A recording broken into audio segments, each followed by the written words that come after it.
Public ধরে ফেললো তখনও ভাবলেশীন, বারবার মিথ্যে কথা বলে কথা ঘোরানোর চেষ্টা করে যাচ্ছেন। যখন ব্যাগ খোলা হলো তার মধ্যে দেহ, তখনও ভাবলেশীন, কোথাও কোনো রকম শক নেই। পুলিশি জিজ্ঞাসাবাদেও ভাবলেশীন, যা তদন্তকারীদের ভাবিয়েছে সত্যি না মিথ্যে, কতটা সত্যি কতটা জল মেশানো সেসব জানার জন্য ঘটনার পুনর্নির্মাণ করতে ঘটনাস্থলে প্রায় 4 ঘন্টা ধরে পুরো ঘটনাস্থলে কোথায় কি হয়েছিল পুঙ্খানুপুঙ্খ জানার পর পুলিশ এখনো পর্যন্ত সেই ঘাড় আর মাথা থেতলে দেওয়ার ইটটা পেয়েছে, তবে বটিটা পায়নি। সেখান থেকে রয়েছে আমার সঙ্গে আমার সহকর্মী জিয়াউল। একটু বোঝার চেষ্টা করব যে কিভাবে ঘটনার পুনর্নির্মাণ হলো, যে সময় নিয়ে আসা হলো ফাল্গুনীকে, ফাল্গুনীর বডি ল্যাঙ্গুয়েজ, এখন পুলিশের কি করণীয়, কি করছে পুলিশ?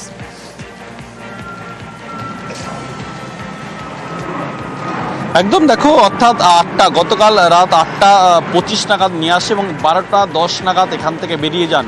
এই যে দীর্ঘ প্রায় 4 ঘন্টা বেশি সময় ধরে কিন্তু অর্থাৎ এই যে বীরেশপল্লীর যে বাড়িতে সেখানেই কিন্তু তাকে নিয়ে আসা হয়েছিল। কিভাবে ঘটনাটা ঘটিয়েছে, প্রথমে তাকে কিভাবে মারা হয়েছে এবং কেন সুটকেসে ঢোকানো হয়েছে, সমস্ত ব্যাপারটি কিন্তু এখানে পুনর্নির্মাণ করা হয় এবং একাধিকবার কিন্তু ঘর এবং বাইরে অর্থাৎ বাইরের একাধিক অংশ সেখানেও কিন্তু তাকে নিয়ে যাওয়া হয়। অর্থাৎ যে মাথার একটা ভারী বস্তু দিয়ে আঘাত করা হয়েছিল, সেই ইট কোথায় ফেলা হয়েছে এবং সেই ইট কিন্তু একেবারে বাড়ির পাশে একটি পাঁচিল ঘেরা জঙ্গল, সেই জঙ্গলেই ফেলেছিল। কিন্তু সেই বটি অর্থাৎ যে পা কাটার জন্য যে বটি ব্যবহার করা হয়েছিল সেই বটি কোথায় ফেলা হয়েছে সেটা কিন্তু তিনি তদন্তকারীদেরকে জানিয়েছেন একটি পুকুরে ফেলেছে। এখানে একাধিক পুকুর রয়েছে, কোন পুকুরে ফেলা হয়েছে সেটাও মোটামুটি তিনি লোকেট করে দিয়েছেন। ফলে কিছু সময়ের মধ্যে সেখানে সেই বটি খোঁজার জন্য নিয়ে আসা হবে, অর্থাৎ সেখানে আসবেন। কিন্তু যেভাবে অর্থাৎ তুমি যেমনটি বলছিলে একেবারে ভাবলেশীন, অর্থাৎ কোনো রকমভাবে তার আতঙ্কের কোনো ছাপ নেই। অর্থাৎ এত বড় একটি ঘটনা ঘটালো। সেখানে সকালে এক ব্যক্তি, আজকে যখন কথা বলছিলাম ভ্যান চালকের সঙ্গে, ভ্যান চালকের স্পষ্টভাবে এক ব্যক্তি তার কাছে গিয়ে বলছেন যে অমুক জায়গায় দুজন তারা এখানে আসবেন এবং আপনি যান। অর্থাৎ ভ্যান চালক সেই ব্যক্তির কথা শুনে এখানে এলেন। তাহলে সেই ব্যক্তিটা কে এই মহিলার হয়ে সেখানে গেছিলেন? তাহলে এই খুনের পিছনে কি অন্য কোনো ব্যক্তি এখনো রয়েছে? ফলে সেই ব্যক্তির খোঁজার চেষ্টা কিন্তু ইতিমধ্যে করছেন পুলিশ। অর্থাৎ সেই ভ্যান চালক এখানে আসেন এবং ভ্যান চালককে নিয়ে এখান থেকে তিনি বলেন এত ভারী বস্তু কেন, কি রয়েছে ব্যাগে? তখন বলে বাসন কোসন এই ধরনের জিনিস রয়েছে। অর্থাৎ সবটাই স্বাভাবিক। অর্থাৎ এখান থেকে নিয়ে এখান থেকে একটা বিষয় বোঝা যায় যে একেবারে ঠান্ডা মাথায় এই ধরনের কাজ ফাল্গুনী করেছেন। কেন ঠান্ডা মাথা? তার কারণ কোথাও একটা অপরাধ মনস্কতা তার মধ্যে রয়ে গিয়েছে। অপরাধের প্রসঙ্গ যদি আসে তাহলে শিলিগুড়ির কথা বলতে হবে, কারণ এই ফাল্গুনী ঘোষ শিলিগুড়িতে 2021 সালে সোনার গয়না আর নগদ চুরির অভিযোগে গ্রেপ্তার হয়েছিল। তাও কোথা থেকে চুরি? না, মামা শ্বশুরের বাড়ি থেকে সোনার নগদ চুরি করেছিল। পরবর্তীতে অবশ্য মুচলেকা দিয়ে জামিনে মুক্ত। সুমিতা ঘোষের দাদা সুবল ঘোষ দাবি করছেন যে ফাল্গুনী আগেও একবার গ্রেপ্তার হয়েছিল চুরির অভিযোগে। ফাল্গুনী তো এমনি তার ক্রিমিনাল রেকর্ড আছে। সে শিলিগুড়িতে চুরি করেছিল মামার শ্বশুরবাড়িতে, সেখানে ধরা পড়েছে এবং সে এখন বেলে আছে। তার কেস চলছে যে এনটি সোশ্যাল এলিমেন্টস তার বাড়িতে আসা যাওয়া করে এবং তার বাড়িতে রাত্রে হুলস্থুল হয়।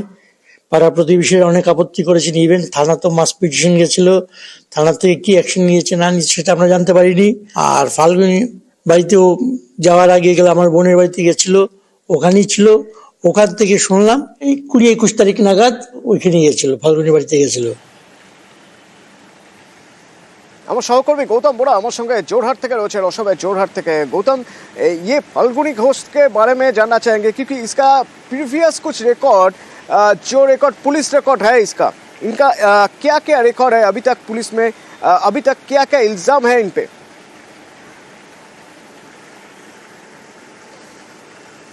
हाँ अतुल, जो फाल्गुनी घोष जो प्राइम एक्यूज्ड है इस घटना का, तो उसके बारे में उसका जो ससुर उसने बताया है कि उसका फैमिली ने बताया है कि वो एक पियक्कड़ लेडी थे, क्योंकि वो दारू रोज पिया करती थी। और एक बार तो ऐसा हादसा हुआ था कि वो पूजा देखने के लिए जब गया था तो दारू पीकर रोड के किनारे पे गिरकर पड़ा हुआ था। तो पड़ोसी लोग उसको उठा के लेके आई थी और उसके घर तक पड़ोसी लेके आके छोड़ना पड़ा था। और 2021 में उसका रिलेटिव्स के घर में जब सिलीगुड़ी में वो लोग गए थे तो वहाँ से वो सोने का गहना और 25,000 नगद धन उसने चोरी की थी और रंगे हाथों उसके बाद पकड़ा भी गया था। और उस दौरान तब सिलीगुड़ी में उसके अगेंस्ट में केस भी रजिस्टर हुआ था, उसका चार्जशीट भी हो गया और अभी भी वो केस चल रहा है, मुकदमा चल रहा है। और उसका व्यवहार बहुत ही खराब था, उसका परिवार वालों ने हमें बताया है।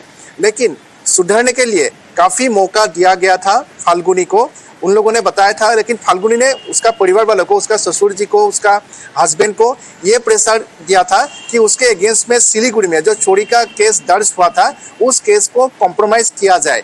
लेकिन इन लोगों ने साफ साफ बता दिया गया था, क्योंकि इन लोगों का इज्जत गया था इस चोरी की वजह से। क्योंकि शादी के बाद जैसे कि रिलेटिव्स के घर में जाया जाता है संस्कार अनुसार, उसी दौरान ये लोग वहाँ गए थे और तभी उन लोगों के घर से ये चोरी किया था और इसीलिए केस भी दर्ज हुआ था। बाद में पता चला था कि फाल्गुनी ने ही चोरी की थी और उस दौरान केस रजिस्टर हो गया था। लेकिन उन लोगों ने साफ साफ इनकार किया था कि ये केस गौतम वो लोग उसका ससुर গৌতম এই ফাল্গুনী ঘোষের সন্তান মারা গিয়েছিল কিভাবে?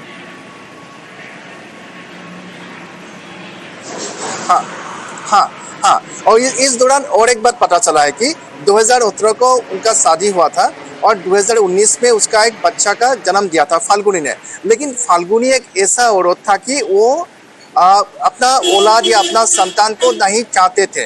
लेकिन उसका परिवार वाला, उसका हस्बैंड हो या उसका ससुर हो, सास हो, सब चाहते थे कि एक नन्हा सा पोता उन लोग के पास आ जाए। लेकिन फाल्गुनी इसका विरोध कर रहा था। उसका कहना था कि वो कोई बाल बच्चा नहीं चाहते थे, वो अपना लाइफ जीना चाहती थी। तो इसीलिए उसका जो बेटा का जन्म हुआ था 2019 को, लेकिन एक जन्म होने के बाद जैसा केयरिंग करना चाहिए एक महीने का बच्चा को, वो केयरिंग उसने नहीं किया था और इसीलिए ही उसका मौत हो गए थे। ये कहना है उसका फाल्गुनी का जो। প্লিজ একটু সঙ্গে থাকুন। আমাদের কাছে যে বাইট আছে, যে বক্তব্য আছে একবার শুনবো। 1 মাসের মধ্যে, জন্মানোর 1 মাসের মধ্যে ফাল্গুনির সন্তান মারা গিয়েছিল। অভিযোগ উঠছে সদ্যজাত সন্তানের প্রতি চরম অবহেলা করতেন এই ফাল্গুনি। তার মদ খাওয়ার অভ্যাস আছে, আমরা পরে জানতে পারলাম। উনি আমাদের এগেনস্টে সে বধূ নির্যাতনের কেস দিয়েছিল। কারণ হলো প্রতিহিংসামূলক। তার শিলিগুড়ি চুরি কেসটা আমাকে প্রেসারাইজ করতে উঠাবার জন্য। আমি বলেছি যে এটা তো আমার হাতে নেই, এটা তো West Bengal police versus Falguni Ghosh. ওই জন্যই এই সমস্ত কাজ করা। শাশুড়িকে মারতে পারে, পিসি শাশুড়িকে মারতে পারে, সে তার নিজের সন্তানকে মেরেছে, কারণ তার সন্তান চাই না। আমরা কিছু হয়নি এই জন্যই মেনে নিয়েছি। এখন সন্তানটা নেই, তখন তার বুঝতে পারিনি যে তার দোষ আছে। এখন ধীরে ধীরে তার সমস্ত পাস্ট হিস্ট্রিতে একটার পর একটা যোগ করলে দেখা যাচ্ছে সেই দায়ী।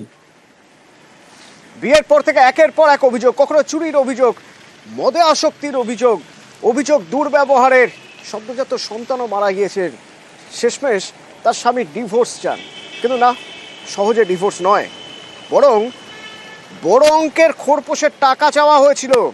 ফাল্গুনির শ্বশুরবাড়ির সদস্যরা সেই দাবি করছেন।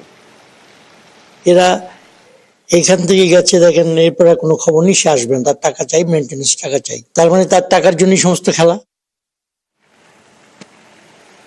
ফাল্গুনির পিসি শাশুড়ি সুমিতা ঘোষ অসময়ে জোরহাট থেকে কলকাতায় এসে বাংলায় এসে খুন হয়েছেন। তো আমার সঙ্গে গৌতম বোরা রয়েছেন জোরহাট থেকে। গৌতম, অসম পুলিশ কোনো রকম কোনো ইনভেস্টিগেট করছে? অসম পুলিশ কি গিয়েছে সুমিতা ঘোষের বাড়িতে?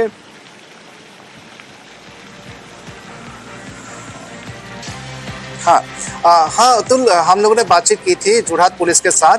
लेकिन कल रात तक कलकत्ता पुलिस ने जोरहाट पुलिस के साथ कुछ भी मतलब शेयर नहीं किया था या इन लोगों को बताया भी नहीं था। लेकिन जब आसाम के मीडिया में भी ये बात जब बाहर आई, जब संप्रसार हुआ, उसके बाद आज हम लोग देखा कि जोरहाट पुलिस के एक टीम उसके घर में गया था, जो सुमिता घोष के घर देखने के लिए गया था। और उसका जो फाल्गुनी का जो ससुराल है, जो परिवार है, उन लोगों से भी जाके कुछ पूछताछ करने को हम लोग को देखने को मिली। शायद जो विक्टिम का जो घर है या जो एक्यूज्ड का जो यहाँ पर मतलब क्या संबंध है, ये सब जानकारी लेने के लिए ही जोरहाट पुलिस का एक टीम आज सुबह उनके घर गए थे। अतुल, धन्यवाद।